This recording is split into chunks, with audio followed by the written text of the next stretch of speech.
excited about sharing. Give me 5 people who are fired up about the Lord, and I can have a good time. Amen.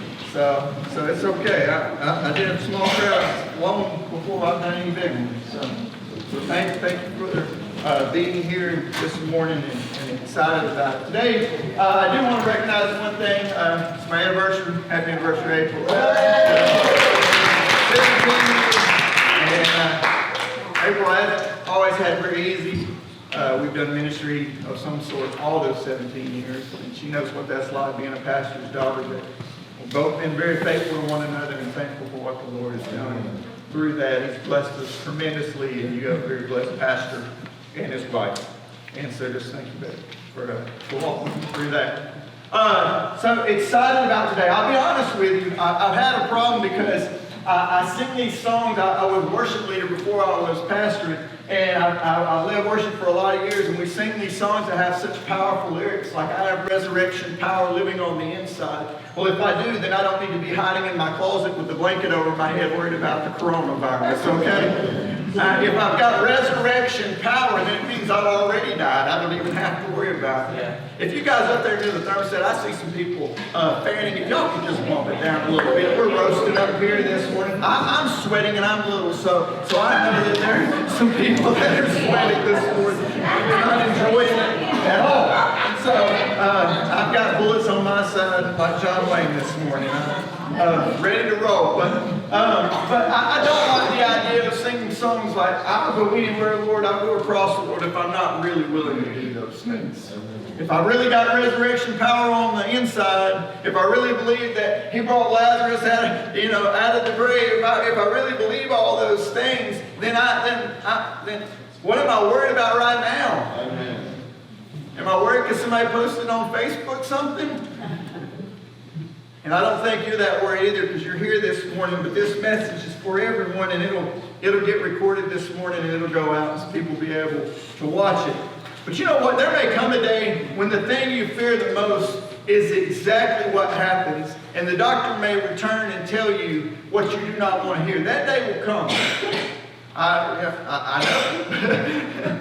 I can tell you that day will come, and there may be things that happen to you, but the majority of the times, it's like this quote I've shown you before, and it's from Mark Twain. He said, I'm a very old man and suffered many misfortunes. Most of them never happened.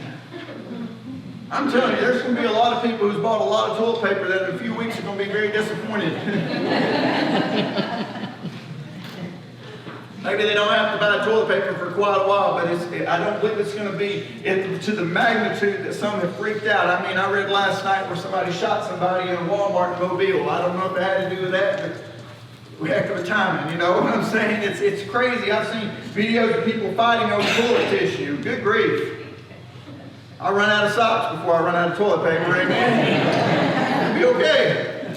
We'll make it. What we fear is what we claim to have authority over.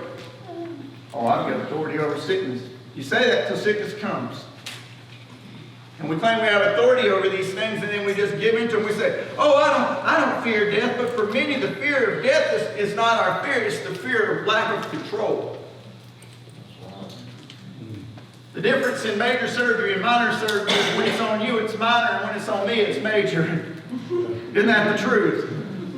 Oh, we got a lot of faith for somebody else, but sometimes in our own life, we don't have any faith. And what I found is, as Christians, I just beg you to quit freaking out. We can be safe, and I agree with this. We can be responsible. But we do not always have to fear.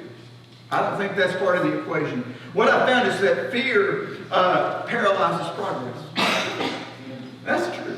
We don't do things because we're afraid. We're afraid to step out. We cannot fear death so much that we forget we're actually created to live. And you have a purpose. And even if today was your last day, you'd have a purpose today. And you would have a reason to go. And last Sunday, right before I preached, I felt these words, and it was advance the front lines. And on Monday, some of you probably saw it, but David Mann heard from the Lord. He got up and he said, man, I just really felt this advance the front line thing. I had talked to David, and we had not spoken to each other about it, but he said, everything was just advance the front lines. I said, David, that's the exact word that I heard last Sunday right before I got up to speak. And this week, I'll be honest, it's been a crazy one. I've never seen a virus cause such panic in my life. Not saying that there's not room to be responsible or to be aware of it, but I've never, in all my life, I've seen some crazy things, but I've never seen us get so crazy about it. And when I say that, I'm not saying that you don't have a right to be concerned or the right to take precautions, for you do, and you need to do what's best for your family. But I want to say is you don't have a right to panic. The Bible tells us we shouldn't be afraid. And all the things that I'll agree with you on, it's bad, it's terrible. There's some people that's got this virus, it's bad. Italy's bad right now, yes. All those things are true. But it doesn't give us a right to panic. It doesn't give us the right to run in the stores, emptying shelves, hopeless social media posts, and forgetting that actually God is actually bigger than this thing. And it hasn't dethroned him. And he's not concerned, he's not worried, and it didn't catch him off guard. I mean, do we believe he's big enough to handle it, or do we not? Because right now we're getting asked that. And we're getting asked it every day when we wake up and they shut down another store and they close another thing and they close schools and all this. And God's wondering, when are you going to trust me? I thought about this verse. Do not be afraid of those who kill the body but cannot kill the soul. Rather be afraid of the one who can destroy both soul and body in hell. He's big. I got more things to be afraid of, and that's what I need to be afraid of. I do not have to be in full panic mode about the possibility of overwhelming sickness. Coronavirus, although very real, is not my God, and my God's still in control of it. As news broke Friday about the case and being in Alabama, I thought about this verse. For the Spirit of God does not make us timid, but gives us power, love, and self-discipline. This verse Paul wrote in response to persecution, but very much applies in time of panic. You know what? Sometimes we need to remind ourselves of who I am. Not who I say I am. Not who I am when everything's good and the wallets stick and everything's good, the sun's shining, which we got to see a little bit of yesterday. Praise the Lord for that. But who am I? Because when it all goes crazy, when everybody's freaking out, what am I supposed to be? I'm supposed to be anchored in Christ. And good grief, if I'm anchored in Christ, I'm not wishy-washy. I'm not scared of everything that's coming around. I'm not worried about what might happen. I'm worried about what He says. Amen. And I believe this. Somebody else said it, but I believe this virus was designed by the devil and has been used by the devil.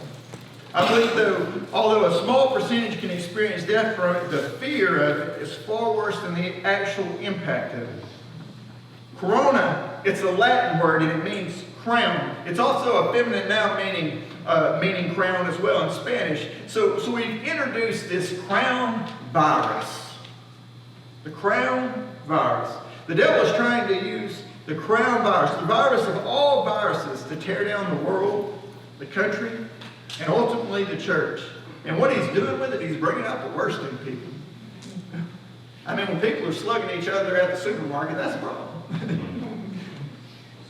I don't want to go there anyway. The sickness is bad, but the response to the sickness may be even worse. People fighting over toilet paper, hand sanitizer, all the way to physical blows. And my question is this, is where is faith? We're supposed to be these people that got it. We're supposed to be like Peter, who just says, you know what, nobody's ever walked on water, but Jesus, if you say I can go, I can go. And all of a sudden, he's walking on things that man has deemed impossible. He's deemed possible because he's walking with Christ. And we're supposed to be walking with Christ and have that assurance that no matter if the trail is there or not, that it is there because he says it's there. And I can walk into nothing expecting something. And this can be the church's time to take what the devil meant to be his crown virus and to actually be our crowning moment. We can be the voice of hope in the midst of chaos. And what I found is this: we need to have the Lord do this, and it's, you know what, give us strength in the place of stress. He needs to give us faith in the place of fear. And he needs to help us to be hopeful instead of hopeless. And he helps us He needs to help us to be the head, not the tail. And it's not the time to fear, it's actually the time to pray. And if the world is shouting fear, we need to look at what sign that God is telling us to see. Because if the world's shouting fear, I can guarantee you it's not what God is saying. He's saying, have hope. And then it leads into my message today a little bit more, but it says there comes a time to quit roaming aimlessly and start advancing with purpose.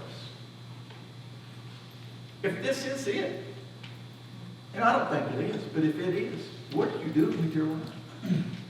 And are you impacting people to bring with you to the next place as opposed to just sitting back worried about what's going to happen? Because if it is it, and you've only got, say, a month or 10 days or 5 days or 2 days, who knows? But if this is it, if this is the end, what are you doing with what you have? Israel in Joshua chapter 1 is at the place where they have to quit roaming and they have to start advancing with purpose. And if you've been doing the Bible read-through, this is kind of where we're at. And we've been reading where Joshua is going in to the promised land. Now Israel, their lack of faith that they've been stuck in this circular pattern in the wilderness now for 40 years. Every adult that was alive at the time the spies went into the promised land the first time has died other than Caleb and Joshua. And their lack of faith to advance into the land that was promised to them has cost them almost every one of them their life, and now their children are going to inherit the promise. Now Moses has died, and Joshua has been tasked to carry the people forward into the promise. And I want to show you this is what was said. After the death of Moses, the servant of the Lord said to Joshua, son of Nun, Moses said, Moses, my servant, is dead. Now then, you and all these people get ready to cross the Jordan River into the land I'm about to give them to the Israelites. I will give you every place where you set your foot, as I promised Moses. It's an authority that's being passed to Joshua. It says, your territory will extend from the desert to Lebanon and from the great river, the Euphrates, all the Hittite country to the Mediterranean Sea in the west. And no one will be able to stand against you all the days of your life. As I was with Moses, so I will be with you. I will never leave you nor forsake you. Be strong and courageous, because you will lead these people to inherit the land I swore to their ancestors to give them. And he says it again, be strong and very courageous. Be careful to obey all the law of my servant Moses has given you. And do not turn from it to the right or to the left, that you may be successful wherever you go. And keep the book of the law always on your lips. Meditate it on day and night, so that you may be careful to do everything written in it. And I would say now is the time to have the Bible on the edge of your lips. And you need to take his word and you need to apply it like this. You need to meditate on it day and night, so that you'll be careful to do everything written on it. You know what? You'll have faith instead of fear when you do that. Then you will be prosperous and successful. Now here's where Cater shared a while ago. Have I not commanded you? What? Be strong and courageous. Do not be afraid and do not be discouraged. For why? Why should I not be? For the Lord your God will be with you wherever you go. And if you can realize that, you'll be okay to walk wherever he is. You'll be okay. What I found is sometimes you have to fight for your freedom. And you have to battle for your inheritance. And had Israel not had its enemies in the land, there would have been no one there before them preparing the promise that they would inherit. You don't inherit crops that you didn't plant unless there's somebody there working. And so God knew this would not be easy for Joshua, so he reminds him multiple times. He said, have I not commanded you to be strong and courageous? See, God is building up Joshua with confidence to walk forward. And any time that you're going to have to fight someone, it always gives you this confidence when you have you have this guy that's your friend, you're going to have to go out on this fight, and all of a sudden your big redneck friend, Big John, is there. And he's one of those guys who's just a natural bare-knuckle boxer, okay? And for a guy my size, I'm glad to have a friend like Steve. Okay, Steve Jr.'s big guy, scary. If I've got to walk into a place, I'm glad that I've got Steve. I remember when I was at the fire department one time, all chaos was breaking loose, and all these people were out in the yard. Rex, you've probably been there, 30 people out in the yard having a party, and all these people, there was a lady trying to kick out the back of the cop car, and there was a guy next to me, and I just slid a little closer. It's something about having the confidence that someone bigger than you is always with you. And that's the kind of confidence that God is trying to give Joshua. He's trying to say, what are you afraid of? I'm with you. And what's interesting about the whole thing is he says, you're going to be prosperous and you're going to be successful. Just do what I told you. In other words, don't look at the world. Just trust that I'm with you. If I'm walking into a fight with Big John, it's okay. We're going to be all right. Because you know what? He knows how to open up a can if we need to. And some of you guys know what I'm talking about. God is reminding Joshua. He says, I am on your side. What do you have to be afraid of? In coronavirus, we're talking about that seems big until we place God in the picture. And then the perspective shifts. It is big. If all our hope is in the doctors, it is big. If all I can do to keep from it is to stay away from you and wash my hands, that's really all I can do. Take vitamin C if I'm doing that. I'll tell you, when Hojo was born, we took our clothes off at the door and we showered every time we come home. And she stayed in our house and still caught the flu and RSV, and everybody in the house showered and took their clothes off at the door. I could literally do nothing else to stop it. So you know what? She got it. And it's the same with this.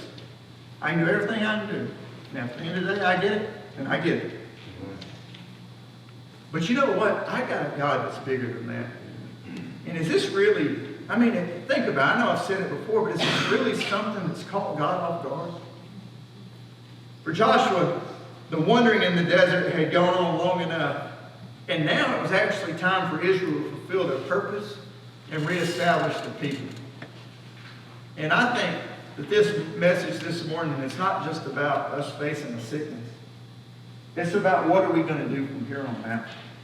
Now's the time to quit roaming. Now's the time to quit circling this room and thinking that God's going to deliver something to us that's so great, and never go out there and never tell people where we're at and never let them know that we're Christian, and be afraid like everybody else is afraid and be scared like everybody else is scared. No, now's the time for us to quit circling this room and start walking with purpose. And fear was Israel's greatest enemy, not the giants in the promised land.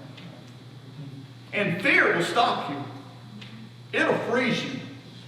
It'll keep you from going to where you're going. Some of you are working jobs right now simply because you fear leaving that job. Not because it's God's purpose for you. It's actually you're afraid, if I walk out of here, what is God going to do? And I'll tell you, if he gets ready to move you, he'll move you anyway.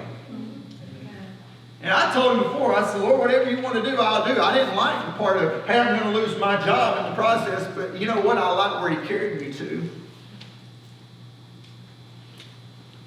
What had kept Israel out of the promise for so long was that they saw where they entered the land as spies 40 years before. They saw these things that scared them. And they could have walked out of Egypt into the land God was using their enemies to prepare. But fear kept them out. They could have walked right into it, Rick.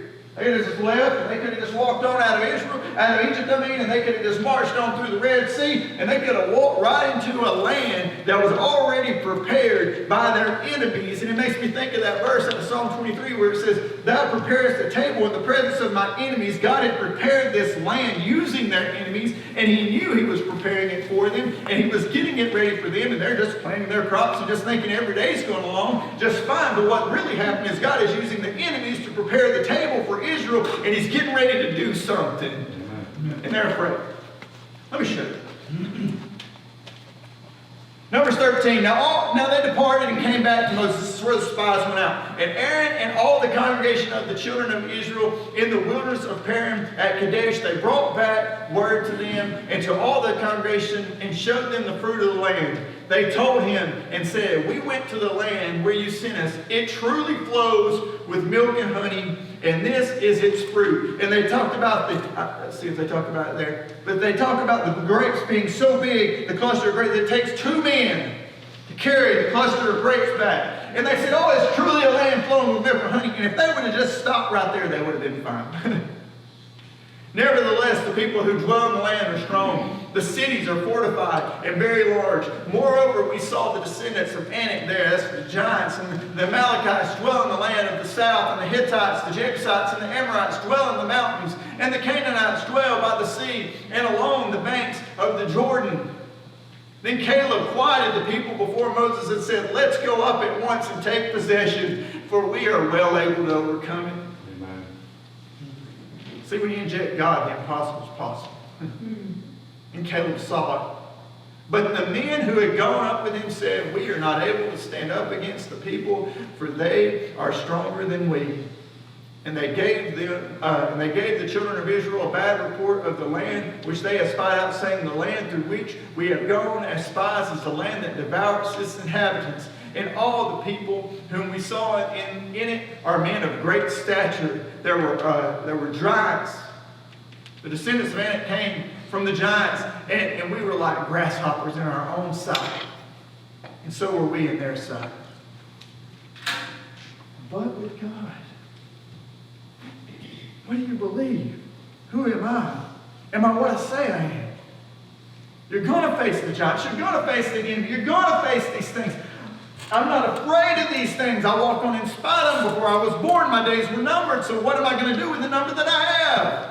If this is the end, this is the end. But what am I going to do with the days that I have? If we're not careful in life, we will be like them. The voice of fear will keep you from the possession of the promise. Yes. I'll say it again. If we're not careful in this life, we will be like them in the voice of fear. And what I mean by that is get off your social media if it's causing you to lose your faith. Amen. Cut off your TV if it's causing you to believe. Because what reality is, more than likely, you'll sit at your house and you probably won't even be impacted by it. Right. The voice of fear, it's coming from somewhere. I got up this morning. And I was like, Lord, I hope I'm right today in what we have in church service. I hope I'm not putting our people in danger. And I started listening to stuff. And I started listening to the worship though. And I started getting confident about what God's going to do and what He's going to do if we'll just put our trust in Him. And how revival can come through something that seems like death. And how we can walk in spite of it. And I started thinking, my God's bigger than this. Yea, though I walk through the valley of the shadow of death, I will fear no evil, for thou art with me. Amen. Come on. Yeah. Do you think that you're always going to walk by the rivers and it's going to be peaceful? No, you're going to walk through the valley of the shadow of death. It doesn't say that you're going to have death, but it does say that death is present because light is shining on it and it's casting its shadow your way. And we're right there at that. And all these people are saying death, death, death, death. But in reality, that's not the truth. Amen. I get so frustrated. And I know Randy's the same way about lyrics and songs. I don't like to sing songs that I don't agree with, Randy. I don't like to sing that I got resurrection power living on the inside. Oh, I'm so scared I'm going to get sick. We're going to all die. Everybody's going down. I don't like that kind of living. You will listen when it tells you that you can't. Or you won't. And you'll forget who goes with you. Things did not look favorably for Israel. So they quit trusting God and instead started trusting their eyes. And if we're not careful in this country right now, we will listen to TV, we'll listen to social media, and we'll listen to the reports given, and we'll curl up in our little ball, and we'll forget that God is still on the throne. Amen. We will fall to fear just like the Israelites did, and it cost them their lives. And it ultimately cost us ours. It will ultimately cost us ours. And this verse right here needs to come to mind when we fear and worry tries to take your mind captive and destroy your faith. It's just like this. Trust in the Lord with all your heart. And what? Lean not on your own understanding. But if I go out here, I'm going to get. If I go here, lean not on your own understanding. In all your ways submit to Him, and He will make your path straight. I'm not going to lean on my own understanding, afraid. If I lean on my own understanding, I'm a medic. I know what infectious outbreak is. I know all about it. I went to hazmat school. I know what hazardous material are. I know how things break loose and how things go. And I know all of those things. I went through them. But you know what? When I read my Bible, it tells me this. Lean not on my understanding, and I trust it more than I trust the statistics. Amen. I'm not going to be dumb. I'm not going to go around Anniston and lick every ashtray, every salt shaker. He's giving me wisdom, amen? But you know what? I'm not going to be afraid either, because you know what? I understand that He will cover me. Amen. And yea, though I walk through the valley of shadow of death, I will fear no evil. You are not created to just exist. Amen. That's right. You got to get off the couch, okay? Get off the couch, Christian. Don't go home and come on your Netflix and hang out and just wait for the day to pass. You actually find a purpose and invest yourself in it. I've had myself worn out before from doing ministry. It's okay, you can do it too. Okay? There's more for us to do. More for us to snatch out of hell's clutch. More hands to shake and more hearts to hold. And faith challenges us to walk when we cannot see the path. And what I got to realize is we are the church, people. It's not the building. If we wouldn't have met here today, I'd have met somewhere else. We'd have done something different. Israel, when they leaned on what they could do, the land was unattainable and filled with giants. But Joshua ain't looking at what they can do. He's looking at what God can do. Amen. And Caleb, you got to give it to him. He stands up in front of all and says, let's go get him.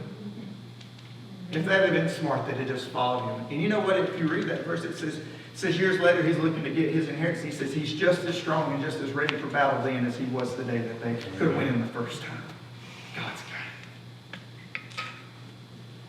it. It don't have to make sense to man, it makes sense to God.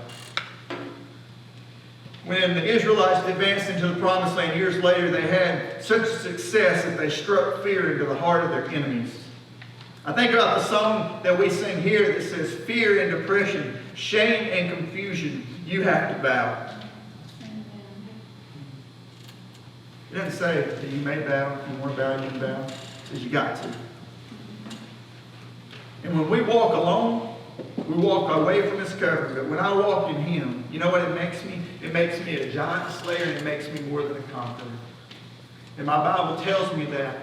And so I can walk in confidence that I am that. And Israel shied away from the battle. It cost many their lives, and it cost them a land of promise, and it robbed them of a happiness promised by the Lord. But I would say this morning, what are you shying away from?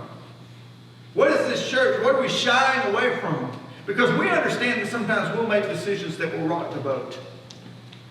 And it's okay. What have we become so comfortable with that we've quit advancing the lines? When did we quit saying, what today, Lord? And how can I live for your glory today? When did my prayers change from, what can I do for you today, Lord, to, Lord, just help me to get through today. So help me to survive. Help me to be healthy. Help me to be fine. Help me to be okay. Oh, Lord, I'm scared. Help me, Lord, to be brave. No, what can I do for you today? And I'm just confident that you're going to give me all those other things. What has it cost? And ultimately, what will it cost us if we continue? I believe that the Lord is speaking to us. I believe that He spoke to us last week. I believe He said advance the front lines. I'm very confident of that because, number one, I had not spoken to David, and he brought it up to me, and he said, you know what? Or he posted on his Facebook, he said, you know, I've just been hearing advance the front lines, advance the front lines, advance the front lines. And, you know, that's not something that we say very often. So how did that come to our mind? And both of us thinking the exact same thing. I think it's because God has a purpose, and He reaffirmed it through David's prose that day. You have to believe that He's not calling you to a place that He has not already been. And He is not asking you to go somewhere where He is not going to be. Look at this verse again. This will be the third time we've looked at, have I not commanded you, be strong and courageous, do not be afraid, do not be discouraged, for the Lord your God will be with you wherever you go. In other words, everywhere you can go, I've already been, and I'm going to go with you right now as you go there again, and I'm going to be there again 100 years from now, and I'm going to be there 1,000 years from now, because you know what? I don't leave my throne except to encompass you and encircle you and cover you to wherever you go. Do not be afraid. But my kids go, but my wife, what if? He said, don't be afraid. I'm not imagining things to be afraid of. He promised this to Joshua, and He still promised it today. Everything I've ever felt, everything that comes from the Lord, everything that I ever thought was God, the enemy tried to scare me away from. Every single outreach, every single big thing, I would hear lies. I would hear things that would make me worried, and I would be worried. You know what? And sometimes you just got to do it anyway. Because courage is the movement that happens when you fear it, but you do it anyway. He said, be courageous. He said, it's not that you're not going to be afraid. It's that you're going to be afraid, but you're going to do it anyway. Faith is trusting God is going to make my way even when I can't see it. You know, I love the songs that we sing, and it says, even when I can't see it, He's working. He never stops working. And what I realize right now is that God has a plan for this country, and if it takes a virus to wake up the church, we need to embrace it. I believe we've been on cruise control for too long, and I think we need to rock the boat. I think we need to stir things up. And what I believe is now the storm has finally come, but I also believe this, that Christ is asleep in the boat, and He's just waiting for someone to come to Him, and somebody to have the courage to go and wake the Master. Because when He waits, you know what happens is He walks out to the storm and He speaks to the storm and it calms down. And I'm not afraid to be in the waves and the roaring seas and the storm if the Master's asleep in the boat, and all I've got to do is go and wake Him up, and He's going to spread His arm, He's going to speak to it, He's going to calm, and He's going to go back to what He was doing. You need to pray, and you need to speak to this virus. You need to tell it to go back where it came. You need to do it in your own life. And I had someone had a prophecy about said as fast as it came, it's going to go. I said, but we need to start speaking to it. We need to start praying against it. We need to start living like we have a purpose and we have a plan. And you know what you need to do? Imagine this, instead of just coming here to be entertained, how about you come and be prepared for church and not relax to be entertained? And you know what I would say again is feed yourself and quit being spoon-fed like a baby. Let me give you a little bit and try to last you all week. You're all malnourished spiritually. You're all affected spiritually. You're dry. When you come in here on Sunday, your well's empty. You know what? Every day you could get up and you could read from God's Word. You could pour a little water in that well. And you know what? Then when Randy sings a song and it strikes a nerve, you could dip down into that well and you could give it to God. I know this. I'm getting close. Fear will cause you to forget. It'll cause you just to forget. And what happened here is Israel had forgotten that the same God that had given freedom from Egypt, that had given water from a rock and manna from heaven, would be the same God who would give them victory over their enemies as they took possession of the promised land. 2019, not the greatest year for myself, but I believe that God brought us through. He definitely brought me through the brain surgery, and I'm perfectly healthy today. So why would I let my life be filled with worry now over a virus? Okay? Got the bigger things. God carried me through. And He chooses to let that get in the kids. But you know what? I'm alive for a purpose, with a purpose. And you are too. I'm not going to lead on cruise control, and I'm not going to live on cruise control. I tell Elijah this all the time, and he'll tell you, he can tell you, I tell him, I'm sorry to use you as an example, but I know you love that. But I tell Elijah when it comes to being a seventh grade, he's having to play on the junior varsity team at JCA. Right now, of course, that's Paul, so that's great. But he's having the school's so small, so they don't have a junior high team. He's seventh grade on junior varsity. He's playing with some big kids. And junior varsity is kind of his place to shine. I said, when it's your time to shine, you need to shine. You're not going to get a bunch of them. But when the balls hit to you, you catch it. You get them out. When it's your time to bat, you bat. When it's your time to shine, you need to shine. And I tell you, you're not going to get these many chances. And what I'd say this is, you're given breath every day to do something with. And you're met with opportunities each day to advance the kingdom. You're given chances to represent the Savior, to plant a flag for the kingdom of God. And you know what? When it's your time to shine, why don't you shine? So many of us are worried about blending in, that we need a few more to stick out. And you know what? I've met a lot of people in my life. I've had people that come into my life and out of my life, but a few people stick out. They stick out of the crowds because you know what? They were different. If this is the end, if the virus is going to kill us all, what is more scary than all this is, are you ready? If this is the end, if we're going to be freaked out, are you ready? If you were to die today, where would you spend eternity? And you can choose, you can't. And the answer is actually to choose Jesus now. And the second is this. It's not only are you ready, but what kind of impact would you have made? I believe if I would have died last year, a few people might remember me fondly here, and occasionally I would come to their mind, but a new pastor would be here already, and I don't know that we were as much different than when I came. And you know what? So I got to live to advance the kingdom and impact the community of where I am, because that's what God's called me to do. And so I've got to get to work. And with my time here, I have to swing a bigger hammer. I got to swing a bigger hammer. I have to make a greater impact. I have to bloom where I'm planted, and I must advance the front lines beyond the front doors of this church. And you know what? Fear can no longer be our anchor. And apathy can no longer prevent our impact. And cruise control can no longer be applied. And that applies to everybody wherever you're at doing whatever you're doing. We need to be strategic and strike. And one of those ways is April the 11th, when we go out and we have our barbecue and community picnic and our egg hunt. We get our chance. We're going to where the people are. We're not expecting them to come to us. And we're going out. And some of you have asked, you say, what can I do? What can I do? And I'd love to give you all individual assignments and say, this is what you should do. And some of you may have been already approached and asked to do something. But I would tell you this. Number one, you can plan to attend. Because you know what? You got no impact if you're not there. And you know what? A lot of times people ask me, they say, man, how do you choose who helps you, who does this? I say, I turn around, and whoever's there, that's who helps me. And you know what? If you ain't there, I can't turn around and find you. And so, you never know what door God is going to open up through this.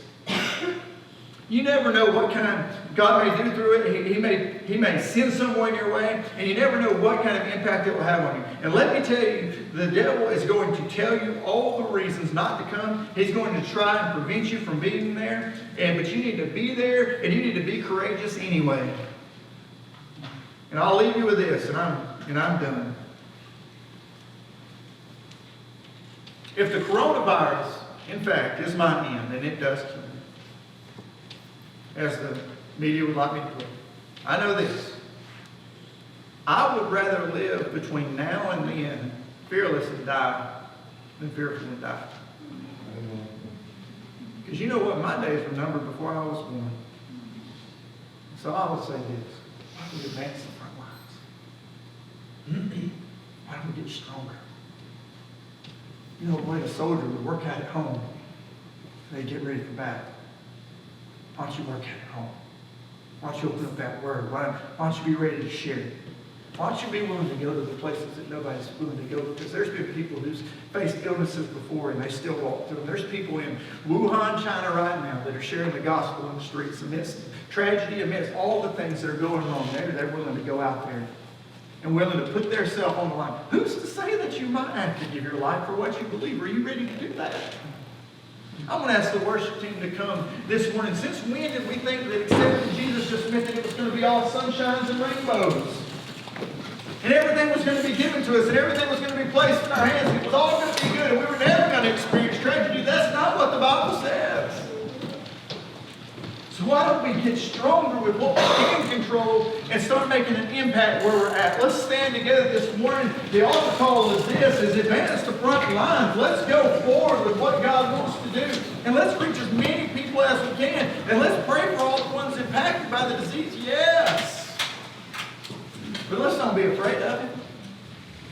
And so this morning the altar is open for anyone who just says, you know what, Lord, just make us stronger, make us better. May help us to take this as a time to reach people, to love people, to care for people.